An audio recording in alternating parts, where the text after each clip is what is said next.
Jagtial rural మండలం వంజర్పల్లి గ్రామంలో 20 లక్షల రూపాయల నిధులతో నూతనంగా నిర్మించిన గ్రామ పంచాయతీ భవనాన్ని ప్రారంభించారు జగిత్యాల శాసనసభ్యులు డాక్టర్ సంజయ్ కుమార్. ఈ సందర్భంగా ఎమ్మెల్యే సంజయ్ మాట్లాడుతూ ప్రజాపాలనలో అర్హులందరికీ చేయూత పెన్షన్లు ఇస్తున్నామని, జగిత్యాలకు పెన్షన్ల రూపంలో 47 కోట్ల రూపాయలతో కేంద్రం వాటా 40 లక్షలని, కేంద్ర పీఎం కిసాన్ నిధుల్లో అనేక నిబంధనలున్నాయని, యూరియా, డిఏపి, పెట్రోల్, డీజిల్ ధరలు పెంచారని, రైతు పెట్టుబడి ఖర్చు పెంచి పెట్టుబడి సాయానికి మాత్రం అనేక నిబంధనలు పెడుతున్నారని అన్నారు. అర్హులందరికీ ఇంద్రమ్మ ఇళ్లు మంజూరు చేస్తామని ఆయన హామీ ఇచ్చారు. అభివృద్ధిలో రాజకీయాలకు చోటు లేదు, కక్ష సాధింపున విధానం కాదని అన్నారు. ప్రభుత్వంతో కలిసి పనిచేసి నియోజకవర్గ అభివృద్ధికి కృషి చేస్తానని ఎమ్మెల్యే పునరుద్ఘాటించారు.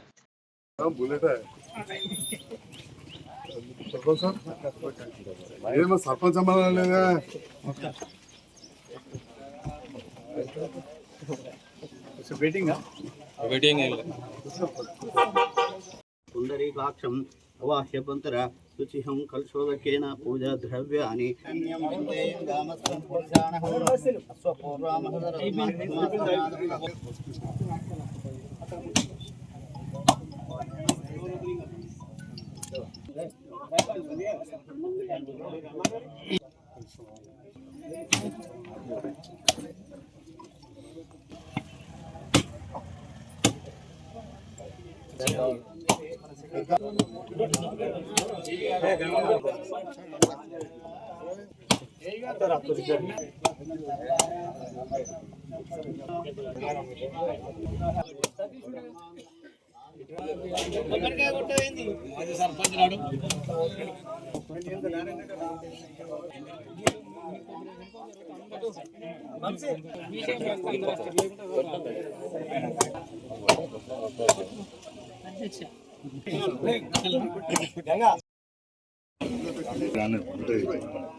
చూడండి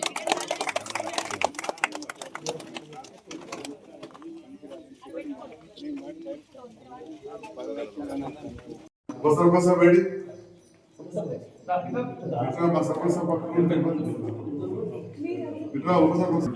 सर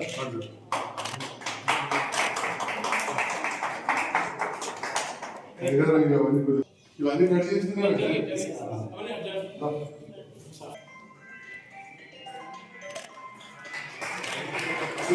వచ్చింది సార్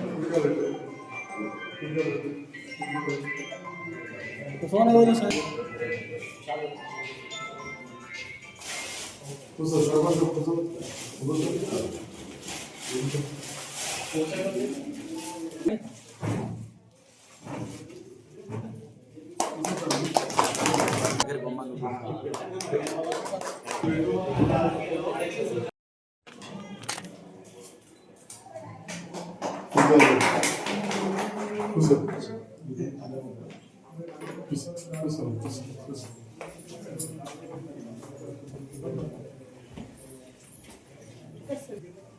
सरपंच गारू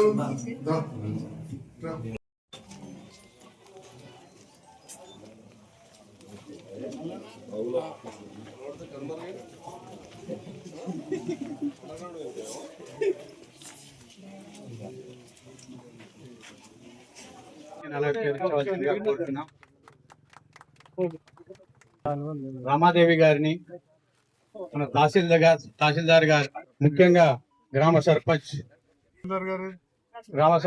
గంగమల్లయ్య గారిని, ఉప సర్పంచ్ ఈ గ్రామ పంచాయతీకి సంబంధించినటువంటి పాలక వర్గం అందరినీ కూడా వేదికను అలంకరించవలసిందిగా కోరుతా ఉన్నాం. అలాగే మాజీ మార్కెట్ కమిటీ అధ్యక్షులు రవీందర్ రెడ్డి గారిని కూడా, మంగళారం మహేష్ గారు, స్వర్గీయ అత్తన గంగారాం చనిపోయినారు కానీ వారి కొడుకు వంశీ, అలాగే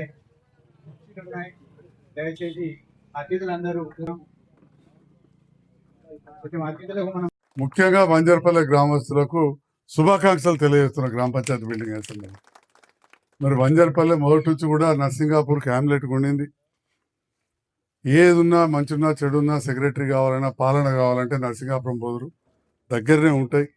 అటువంటి పరిస్థితుల్లో మాది మాకు కావాలి, మా పాలన మాకు కావాలి అన్నప్పుడు మరి అప్పుడే ఎమ్మెల్యే గెలిచిన అప్పుడు ప్రపోజల్ పంపించి నర్సింగాపూర్ గ్రామస్తులందరూ కూడా సహకరించారు. అప్పుడున్న మా సర్పంచ్ అమ్మ అందరూ కూడా తీర్మానం ఇచ్చారు. అక్కడి నుంచి తీర్మానం ఇవ్వడంతో ఈరోజు వంజరపల్లె గ్రామం ఏర్పడ్డదని చెప్పి ఈ సందర్భంగా తెలియజేస్తున్నాను.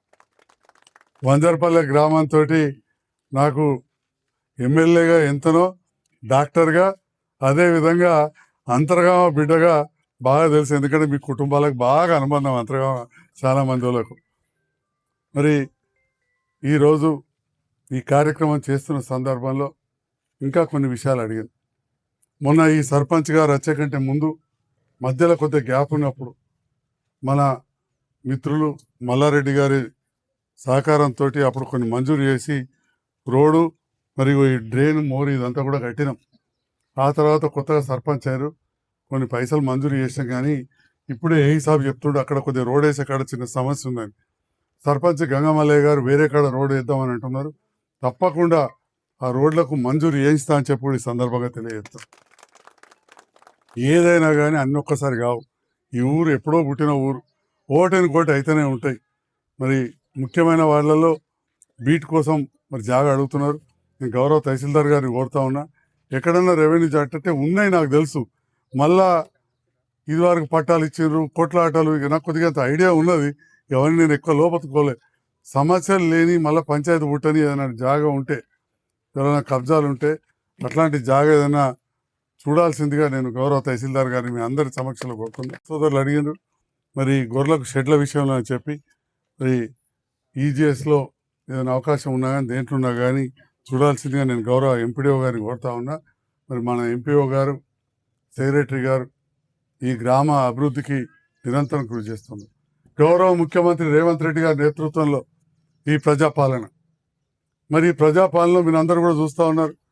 గత ప్రభుత్వంలో ఇచ్చిన కళ్యాణ లక్ష్మి కావచ్చు, వృద్ధాప్య పింఛన్లు కావచ్చు, బీడీల పింఛన్లు కావచ్చు, బంధు కావచ్చు, అన్నీ కూడా ఇచ్చుకుంటూ మళ్ళీ కొత్తగా కూడా రేపటి నాడు భర్త చనిపోయిన భార్యలకు, కాళ్ళు చేతులు కళ్ళు లేని వాళ్లకు, ఇంకా కొన్ని బీమార్లు ఉన్న వాళ్లకు పెన్షన్ ఇచ్చే కార్యక్రమం రేపు ఉన్నది.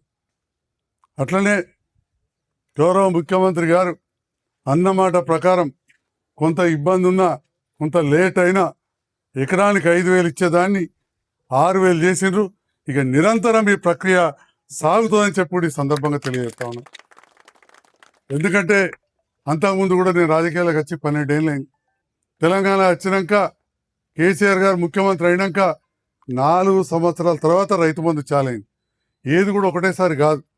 మరి అట్లాంటిది రేవంత్ రెడ్డి గారు వచ్చినాక ఇచ్చారు. మధ్యలో ఒకసారి కొద్దిగా తగ్గింది. మీ అందరికీ తెలుసు రకరకాల కారణాలు, పాత బాకీలు ఉన్నాయి, ప్రాజెక్టులు కూలినాయి, కరెంటు ధర పెరిగింది. ఇవన్నీ ఉన్న సందర్భంలో కూడా జీతాలు పెరిగినాయి. ఇవన్నీ ఉన్నా కానీ మళ్ళీ కొత్త ప్రభుత్వాన్ని గాడిలో నడుపుకుంటూ ఈ కార్యక్రమాలు అన్నీ చేస్తూ ఉన్నారు. నేను ఇవాళ చెప్తా ఉన్నా, చాలామంది చాలా మాట్లాడతారు. ఇవాళ పెన్షన్లు ఇచ్చే దాంట్లో 47 కోట్ల రూపాయలు ప్రతి నెల జగిత్యాలు ఇస్తాం. 47 కోట్ల రూపాయలు. ఈ 47 కోట్లలో కేంద్రం ఇచ్చేది ఖాళీ 40 లక్షలు అని చెప్పి ఈ సందర్భంగా చెప్తా ఉన్నా. 40 లక్షలు మాత్రమే. రైతు బంధు ఇచ్చే దాంట్లో పైసా లేదు. పిఎం కిసాన్ అంటారు, సగం మందికి రాదు ఈ ఊర్లే. డిఏపి ధర దొరకది, తక్కువ ఉంటే 20 ధర పెంచేసిండ్రు. మరి ఇవన్నీ కూడా కొన్ని సమస్యలు ఉన్నాయి. ఇది రాజకీయ వేదిక కాదు, నేను ఒక లనాలని కాదు. కానీ కొందరు అన్ని మేమే అంటున్నారు. కాబట్టి మరి మన ప్రభుత్వం ఇవాళ ఉచితంగా కరెంట్ ఇస్తున్నది పేదోళ్ళకి, చిన్న చిన్న ఇళ్ళలో. ఇవాళ సన్న బియ్యం ఇస్తున్నది రేవంత్ రెడ్డి గారి నేతృత్వంలో ప్రభుత్వం. కాబట్టి గౌరవ ముఖ్యమంత్రి రేవంత్ రెడ్డి గారు ఒక యువ నాయకుడు, రైతు బిడ్డ. తప్పకుండా వారి నేతృత్వం జరుగుతాయి. మా తిరుపతి గౌడ సంఘం అధ్యక్షుడు ఇలా గౌడన్నలకు వచ్చే పెన్షన్లలో ₹1 కూడా కేంద్ర ప్రభుత్వం లేదు. ప్రతి రూపాయి ఇవాళ మన రాష్ట్ర ప్రభుత్వం ఇస్తుంది. బోధకాలది రాష్ట్ర ప్రభుత్వం ఇస్తుంది. దివ్యాంగులకు ఇచ్చే దాంట్లో 4,016లో 200 కేంద్ర ప్రభుత్వం. మిగిలిన ₹3,816 మనయే. ముసలి వాళ్ళకి ఇచ్చే 2016లో 200 ఢిల్లీ సర్కార్. ₹1,816 మనం ఇచ్చేది. బీడీ కార్మికులు అయితే 0. ప్రతి రూపాయి మన ప్రభుత్వం ఇస్తుంది. ఇంకా కొంతమంది ఆశిస్తున్నారు. తప్పకుండా మున్ముందు మా ఆడబిడ్డలకు ఇచ్చే పెన్షన్లు కావచ్చు, పెంచేటి కావచ్చు అవన్నీ కూడా జరుగుతాయని చెప్పి ఈ సందర్భంగా విజ్ఞప్తి చేస్తూ నేను మీ బిడ్డగా మీరు గెలిపించిన వాడిగా అభివృద్ధి సమయంలో రాజకీయాలకు అతీతంగా కక్షపూరిత రాజకీయాలు లేకుండా నేను రాజకీయాలు చేస్తానని చెప్పి కూడా తెలియజేస్తూ ఈ అభివృద్ధిలో పాల్పడతా. కానీ ఆ పడేటప్పుడు మీ అందరి సహకారం కూడా ఉండాలని చెప్పి ఈ సందర్భంలో విజ్ఞప్తి చేస్తా ఉన్నాను.